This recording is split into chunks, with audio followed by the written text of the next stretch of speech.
నమస్కారం, welcome to one TV news. ముందుగా headline చూద్దాం.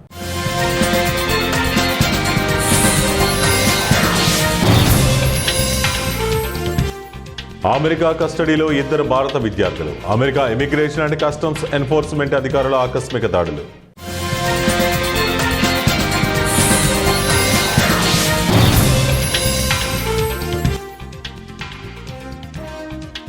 ఓడిపోయినా పడిపోయిన వాళ్ళ గురించి ఇక పట్టించుకోను, సీఎం రేవంత్ కీలక నిర్ణయం.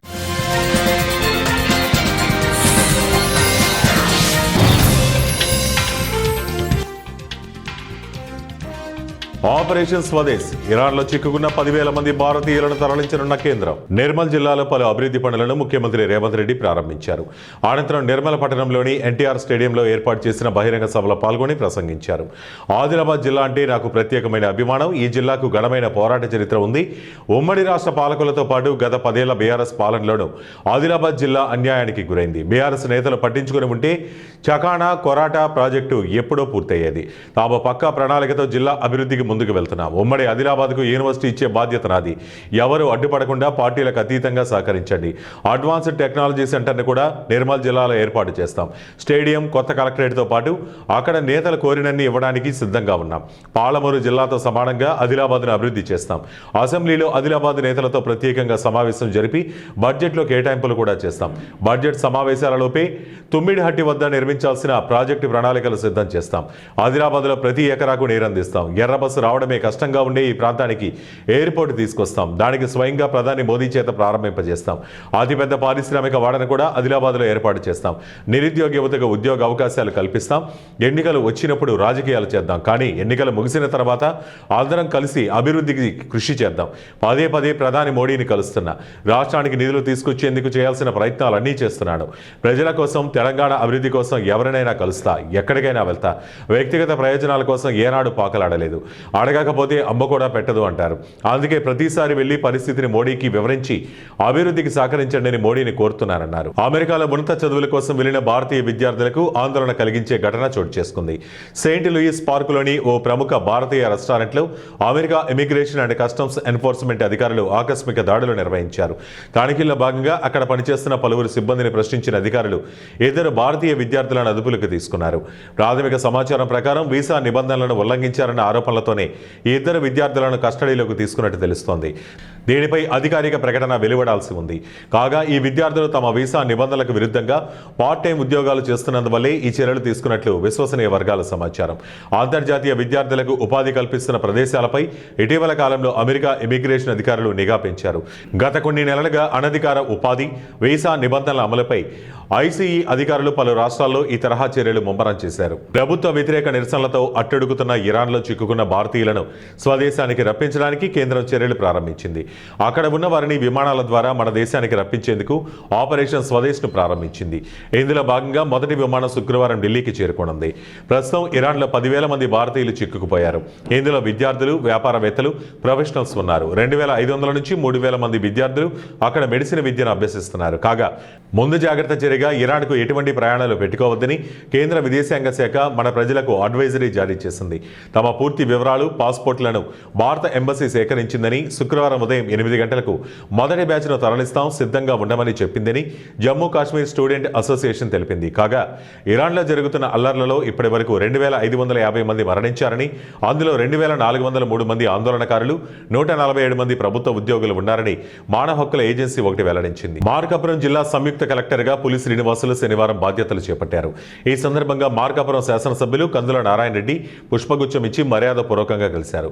Markapuram sub collector Sivaramireddy, Kanigiri revenue divisional అధికారి కేశవర్ధన్ రెడ్డి, మార్కాపురం డివిజన్లోని అన్ని మండలాల తహసీల్దారులు చిరంజీవి, కిరణ్, జితేంద్ర, ఆంజనేయ రెడ్డి, మంజునాథ్ రెడ్డి, సురేష్ కృష్ణారెడ్డి, నాగార్జున రెడ్డి, మార్కాపురం కమిషనర్ నారాయణరావు, చెన్నకేశవ స్వామి, కార్యనిర్వహణ అధికారి గొల్లమూరి శ్రీనివాసరెడ్డి, అర్చకులు శ్రీపతి అప్పడాచార్యులు, మార్కాపురం మండల డిప్యూటీ తహసీల్దార్ శ్రీనివాస్, పెద్దారవీడు మండల రెవెన్యూ ఇన్స్పెక్టర్ గోపి, అగ్రికల్చర్ ఏడీ బాలాజీ నాయకులు కలిశారు.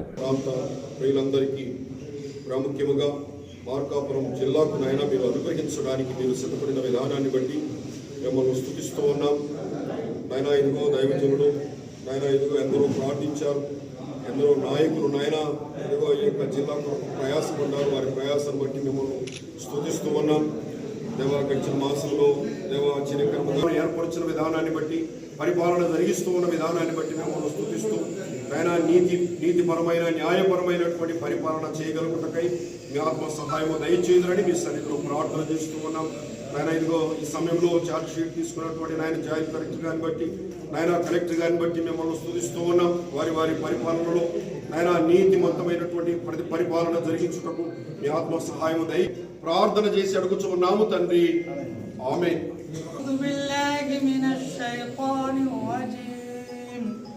بسم الله الرحمن الرحيم الرحمن علم القرآن خلق الإنسان علمه البيان الشمس والقمر بحسبان والنجم والشجر يسجدان والسماء. ప్రకాశం జిల్లా దర్శి నియోజకవర్గంలో శనివారం పలు అభివృద్ధి కార్యక్రమాలను వైద్య శాఖ మంత్రి గొట్టిపాటి రవికుమార్, సాంఘిక సంక్షేమ శాఖ మంత్రి డోలా బాల వీరాంజనేయ స్వామి, ఎంపీ మాగుంట శ్రీనివాసరెడ్డి, సీనియర్ శాసనసభ్యులు దామచర్ల జనార్దన్, విజయ్ కుమార్, అశోక్ రెడ్డి, ఎర్రగొండవాలం టీడీపీ ఇన్ఛార్జ్ ఎలక్షన్ బాబు, వ్యవసాయ mission vice chairman Marreddy Srinivasarao, మాజీ శాసనసభ్యులు నారపశెట్టి పాపారావు కార్యక్రమంలో పాల్గొన్నారు.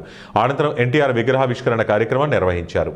దర్శిలో తెలుగుదేశం జెండా ఎగరాలని, తెలుగుదేశంతోనే అభివృద్ధి సాధ్యమని స్పష్టం చేశారు. గత 5 ఏళ్లు వైసీపీలో దర్శి వెనకబడిందని, అభివృద్ధికి దూరమైందని వారు విమర్శించారు. ప్రోత్సహిస్తారు, యువతకు అవకాశాలు ఇస్తున్నారు. సీఎం గారు, డిప్యూటీ సీఎం గారు, లోకేష్ గారు మన రాష్ట్రాన్ని అభివృద్ధి పదంలో తీసుకెళ్ళడానికి ఎంతో కృషి చేస్తున్నారు. అలాగే మన జిల్లా మంత్రులు స్వామి గారు ఎప్పుడు కూడా దర్శి నియోజకం అభివృద్ధికి ఎంతో సహకరిస్తారు. ఎప్పుడు ఏ సమస్య ఉన్నా, డౌట్ ఉన్నా ఫోన్ చేసినా అది కరెక్టా రాంగ్ గా ఓపెన్ గా నిక్కచ్చిగా చెప్తారు, మంచి సలహా ఇస్తారు. పార్టీ అంటే ఎంతో కమిట్మెంట్ తో ఉంటారు. మా బాబాయ్ గొట్టిపాటి రవికుమార్ గారు నాయకుడు. పార్టీలు అనేది ఎలక్షన్స్ వరకే, ప్రజలందరూ బాగుండాలి అని తన శైలిలో పనిచేసుకుంటూ ముందుకెళ్తారు. ఇప్పుడు చూస్తే 4 కోట్ల రూపాయలతో డిఈ బిల్డింగ్ శంకుస్థాపన చేసుకున్నాము. 3.5 కోట్లతో ఉల్లగల్లులో సబ్ స్టేషన్ శంకుస్థాపన జరిగింది. తాళ్ళూరులో ఇప్పటికే 13 కోట్ల రూపాయలతో 133 కేవీ సబ్ స్టేషన్ పనులు ఆల్మోస్ట్ పూర్తి చేసుకున్నాము. కుర్చేడులో 4 కోట్లతో సబ్ స్టేషన్ వర్క్స్ జరుగుతున్నాయి. గతంలో ఎప్పుడు కూడా కరెంటు ఛార్జీలు అనేది పెంచిన ఛార్జెస్ తగ్గించినది లేదు. కానీ మన కూటమి ప్రభుత్వంలో ఫస్ట్ టైం మా బాబాయ్ మంత్రిగా ఉన్న టైంలో పెంచిన ఛార్జెస్ తగ్గించిన ఘనత మన కూటమి ప్రభుత్వానికి. 3.5 కోట్ల రూపాయలతోటి సబ్స్టేషన్ ప్రారంభించడం జరిగింది. 6 నెలల్లో మీకు అందిస్తాము. ఈ ప్రాంత రైతాంగానికి ఇబ్బంది లేకుండా ఉండాలనేది ఈ సబ్స్టేషన్ ఒక ముఖ్య ఉద్దేశం. అట్లా మనకు దర్శిలో డి ఆఫీస్ కావాలని, బిల్డింగ్ కావాలన్నారు. 4 కోట్లు పెట్టి శాంక్షన్ చేశాము. ఇప్పుడే చెప్పాను, కాంట్రాక్టర్ కూడా వచ్చాడు. 6 నెలల్లో కట్టి బిల్డింగ్ లో పనులు జరగాలి, అందరూ అక్కడి నుంచి పాలన జరగాలి. ఖచ్చితంగా అది కూడా చేపిస్తాం. దాంతోపాటు వాళ్ళ ఒక మంచి కార్యక్రమం, స్వర్గీయ నందమూరి తారక రామారావు గారు మన మధ్య నుంచి దూరమై దాదాపు 30 సంవత్సరాలు అయింది. ఆయన విగ్రహాన్ని వాళ్ళ మేమందరం కూడా కలిసి వచ్చి ప్రారంభించుకోవడం జరిగింది. ఎన్టీఆర్ అంటే తెలియని వాడు ఈ ప్రపంచంలో లేడు. ఎందుకంటే వాళ్ళ రోజులు చూస్తున్నాం మనం. ఆస్తులు కాపాడుకోవడానికి పార్టీలు పెట్టేవాళ్ళు ఉన్నారు, కానీ ఆ రోజు తెలుగువాడు ఆత్మగౌరవాన్ని కాపాడడానికి పెట్టిన పార్టీ తెలుగుదేశం పార్టీ. బద్వేల్ పట్టణంలో స్థానిక రెడ్డయ్య మఠం వీధి క్రికెట్ గ్రౌండ్లో ఆర్గనైజర్స్ ఊరుబిండి జీవన్ రెడ్డి, లక్కినేని చిన్నబాబి, కోడికాళ్ల శివ ఆధ్వర్యంలో సంక్రాంతి సంబరాల్లో భాగంగా సూపర్ 6 మెగా క్రికెట్ టోర్నమెంట్ను ఈ నెల 12వ తేదీ నుండి ఘనంగా నిర్వహించారు. అందులో భాగంగా ప్రతి ఒక్కరికి మ్యాన్ ఆఫ్ ది మ్యాచ్, ప్రతి సూపర్ 6కు ప్రత్యేక బహుమతులు, ఫైనల్స్ విజేతలైన బద్వేల్ దీపక్ డ్రైవింగ్ స్కూల్ వారికి ప్రథమ బహుమతి 20,116 రూపాయలు, ఛాంపియన్షిప్ కప్, ద్వితీయ బహుమతి ఊరుబిండి జీవన్ రెడ్డి టీంకు 10,116 ఛాంపియన్షిప్ అందుకున్నారు. ఈ సందర్భంగా కమిషనర్ నరసింహారెడ్డి మాట్లాడుతూ సంక్రాంతి సంబరాల్లో భాగంగా యువత ఇటువంటి ఆటలను నిర్వహించడం సంతోషకరమన్నారు. యువత క్రీడల పట్ల ఆసక్తి చూపాలని, పోటీలలో గెలుపొందిన విజేతలకు ఆయన శుభాకాంక్షలు తెలిపారు. ఈ కార్యక్రమంలో ఆర్గనైజర్స్ జీవన్ రెడ్డి, లక్కినేని చిన్నబాబి, శివ, క్రికెట్ టోర్నమెంట్లో పాల్గొన్న సభ్యులు పెద్ద ఎత్తున పాల్గొన్నారు. గత 20 సంవత్సరాల నుంచి ఈ రెడ్డయ్య మఠం వీధికి సంబంధించి ఇక్కడ క్రికెట్ పోటీలు నిర్వహిస్తూ సంక్రాంతి సంబరాల సందర్భంగా ఈసారి కూడా విజయవంతంగా మనం ఓపెనింగ్ రోజు కూడా వచ్చినాము. వీళ్ళందరికీ మనము కొన్ని సూచనలు ఇచ్చినాం. దాని మాదిరి స్పోర్టివ్గానే ఆడండి, ఎవరు కూడా వివాదాలు కానీ శాంతి భద్రతల సమస్య కానీ ఉండకుండా పారదర్శకంగా వచ్చిన టీంలన్నీ కూడా మనోళ్ళే అని చెప్పి మనం చెప్పడం జరిగింది. ఆ విధంగానే ఆర్గనైజర్లు ఎలాంటి చిన్న మనస్పర్ధలు కూడా లేకుండా, వివాదాలు లేకుండా మరి సక్సెస్ఫుల్గా నడిపి ఈరోజు ఈ ఫైనల్ విన్నర్స్కు ఎవరైతే ఉన్నారో విన్నరు రన్నరుగా వీళ్ళకు ప్రైజ్ మనీ డిస్ట్రిబ్యూషన్కు మళ్ళీ నన్ను పిలిచడం నాకు చాలా ఆనందంగా ఉంది. ఇలాంటి మంచి కార్యక్రమానికి మరి పిలిచిన ఆర్గనైజర్స్కు, కండక్ట్ చేసిన మన జీవన్ బాబుకు అందరికీ కూడా ధన్యవాదాలు. చాలా రోజుల నుంచి జీవన్ మాకు బంధువే. ఈ ప్రోగ్రాం నడుపుతానేందుకు చాలా హ్యాపీగా ఉంది. Thank you. మరెన్నో ప్రోగ్రాములు ఇదే వేదిక పైన, ఇదే స్థలం పైన, గ్రౌండ్ పైన ఆడాలని నేను మనస్ఫూర్తిగా కోరుకుంటూ ఈ అవకాశం ఇచ్చిన మీ అందరికీ థ్యాంక్స్ చెప్తూ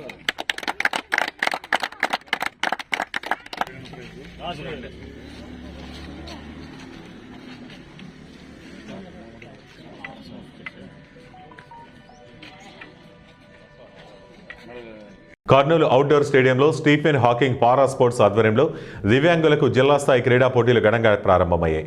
ఈ పోటీలను స్టీఫెన్ హాకింగ్ పారా స్పోర్ట్స్ జిల్లా అధ్యక్షుడు ఎల్లప్ప ప్రారంభించారు. ఈ సందర్భంగా ఎల్లప్ప మాట్లాడుతూ కేంద్ర రాష్ట్ర ప్రభుత్వాలు విభిన్న ప్రతిభావంతుల క్రీడాకారులకు ఎంతో ప్రోత్సాహం ఇస్తున్నారన్నారు. పరుగు పందెం, shot put, long jump, throwball విభాగాల్లో పోటీలు నిర్వహించారు. జిల్లా స్థాయిలో విజేతలను రాష్ట్ర స్థాయి పోటీలకు ఎంపిక చేస్తామని ఎల్లప్ప తెలిపారు. అవకాశాలు లేవు అని నిరాశ నిస్పృహలతో ఉన్నటువంటి విభిన్న ప్రతిభావంతులకు కేంద్ర రాష్ట్ర ప్రభుత్వాలు విభిన్న ప్రతిభావంతులను క్రీడల్లో ప్రోత్సహిస్తున్నటువంటి విధానాన్ని దృష్టిలో పెట్టుకొని విభిన్న ప్రతిభావంతులు కూడా జిల్లా వ్యాప్తంగా పెద్ద ఎత్తున స్పందన వచ్చింది. విభిన్న ప్రతిభావంతులు స్వచ్ఛందంగా వారు కూడా క్రీడల్లో రాణిస్తూ ఉన్నారు. ఇప్పటికే మన కర్నూలు జిల్లా నుండి జిల్లా స్థాయి, రాష్ట్ర స్థాయి, జాతీయ స్థాయి, అంతర్జాతీయ స్థాయి వరకు కూడా రాణిస్తున్నటువంటి ప్లేయర్స్ మన జిల్లాలో ఉండడం నిజంగా మన జిల్లా గర్వకారణం అని చెప్పేసి నేను తెలియజేస్తూ ఉన్నాను. ఈ స్పోర్ట్స్ ద్వారా విభిన్న ప్రతిభావంతులు జిల్లా స్థాయిలో ఉన్నటువంటి, గ్రామ స్థాయిలో ఉన్నటువంటి విభిన్న ప్రతిభావంతులు ఒక్కసారిగా జిల్లా స్థాయిలో కానీ, రాష్ట్ర స్థాయిలో కానీ, జాతీయ స్థాయిలో కానీ, అంతర్జాతీయ స్థాయిలో కానీ వాళ్ళు రాణించి వారి యొక్క పేరు ప్రతిష్టలను ఒక జిల్లా స్థాయిగా కాకుండా అంతర్జాతీయ స్థాయిలో కూడా తీసుకొచ్చుకొని వారి కుటుంబానికి, వారి జిల్లాకు, వారి రాష్ట్రానికి, వారి దేశానికి గర్వకారణంగా గర్వించదంగా వారు ఎదుగుతూ ఉన్నారు. వారు జిల్లాకు, దేశానికి కూడా పేరు ప్రతిష్టలు చేస్తున్నందుకు కూడా మా Stephen Hawking para sports association of Kurnool వారు కూడా పూర్తి స్థాయిగా అభినందిస్తూ వారిని పూర్తి స్థాయిగా ఉన్నత స్థాయి, జిల్లా స్థాయి నుండి కూడా అంతర్జాతీయ స్థాయికి. నేవీ ఆయుధ డిపో పేరుతో రైతుల భూములు బలవంతంగా లాక్కుంటే చూస్తూ ఊరుకోబోమని ఆంధ్రప్రదేశ్ రైతు సంఘం జిల్లా కార్యదర్శి శ్రీనివాస్ అన్నారు. శనివారం కొయ్యలగూడెం ప్రజా సంఘాల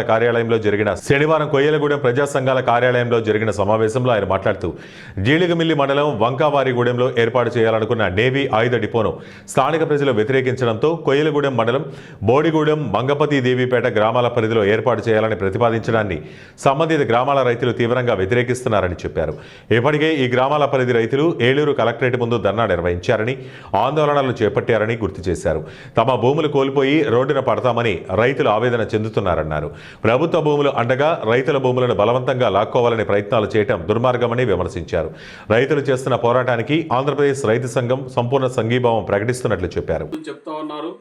అయితే ఆ ప్రాంతానికి సంబంధించిన రైతులు మా భూములు కోల్పోతాం, మేము నష్టపోతాం, మా జీవనోపాధి కోల్పోతాం అని చెప్పేసి ఇప్పటికే ఏలూరు కలెక్టరేట్ ముందు ఆందోళన చేశారు. ఆయా గ్రామాల్లో కూడా నిరసన వ్యక్తం చేస్తూ ఉన్నారు. రైతులు చేస్తున్న ఈ ఆందోళనకి ఆంధ్రప్రదేశ్ రైతు సంఘం తరఫున సంపూర్ణమైన సంఘీభావాన్ని ప్రకటిస్తూ ఉన్నాం, మద్దతు ప్రకటిస్తూ ఉన్నాం.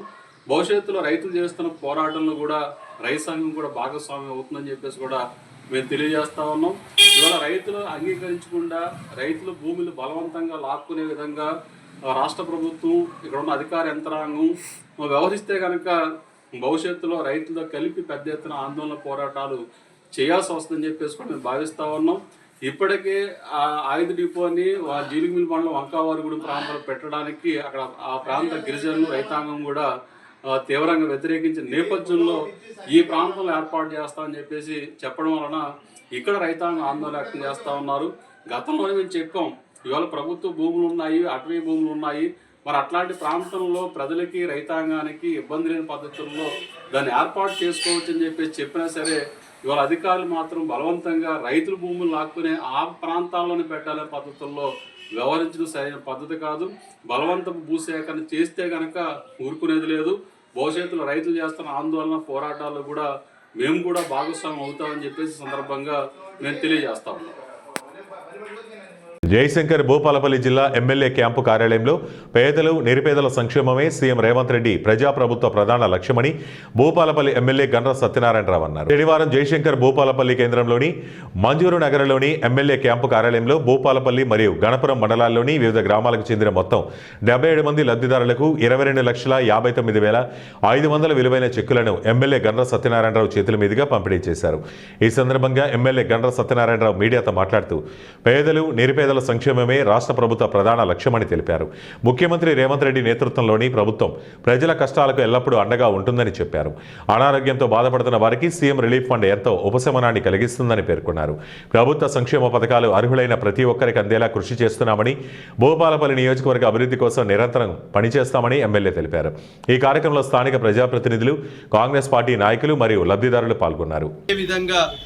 ఈరోజు అందచేయడమే కాకుండా ఆరోగ్యశీల కవర్ కాకుండా ముఖ్యమంత్రి నిధి నుంచి ఏదైతే డబ్బులు పెట్టుకోలేని పరిస్థితి ఉంటే నిమ్స్ హాస్పిటల్ నుంచి ఎస్టిమేట్ మాకు తెచ్చిస్తే వాళ్ళకు కూడా 1320 మందికి మరి ఎల్ఓసి డబ్బుల కాగితం ఇచ్చి ఆపరేషన్లు ఉచితంగా చేయించాం.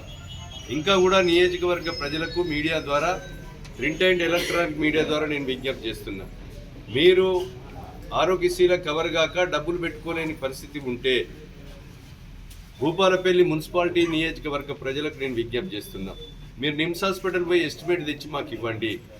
5 లక్షల నుంచి 50 లక్షల వరకైనా ముఖ్యమంత్రి వద్దకు పోయి మీకు పేదవాళ్ళందరికీ, అర్హులైన వారందరికీ కూడా మీకు డబ్బుల కాగితం, ఎల్ఓసి కాగితం ఇచ్చి ఫ్రీగా ఆపరేషన్ చేయిస్తాం. దీన్ని అందరూ కూడా సద్వినియోగం చేసుకోవాల్సిందిగా మీకు ఈ సందర్భంగా నేను తెలియజేస్తున్నాను.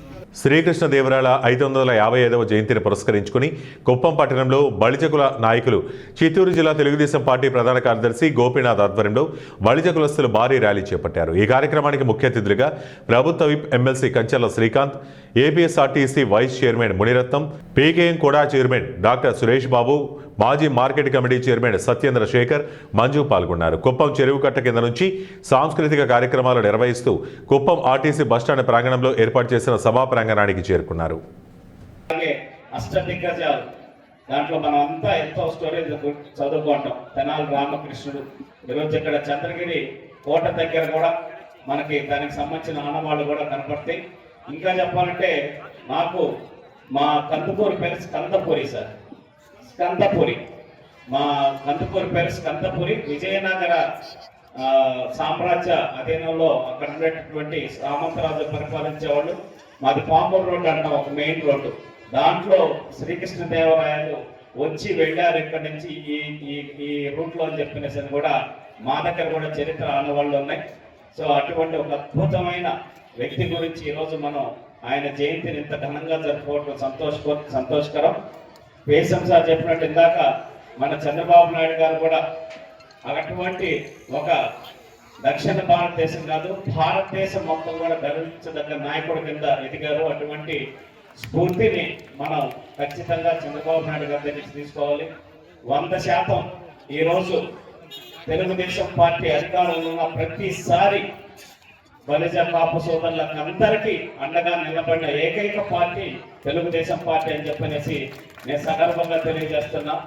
ఎన్ని విమర్శలు వచ్చినా కాపు కార్పొరేషన్ ఏర్పాటు చేసి 1000 కోట్ల నిధులు ఇచ్చి ఎటువంటి పేదవాళ్ళు ఉండకూడదనే ఉద్దేశంతో ఆ రోజు 2014 నుంచి 19 మధ్య. వార్తలు ముగించే ముందు ముఖ్యాంశాలు మరోసారి.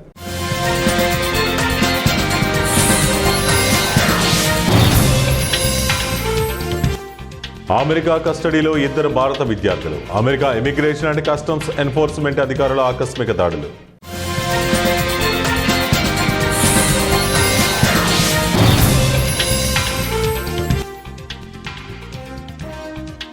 ఓడిపోయినా పడిపోయిన వాళ్ళ గురించి ఇక పట్టించుకోను, సీఎం రేవంత్ కీలక నిర్ణయం.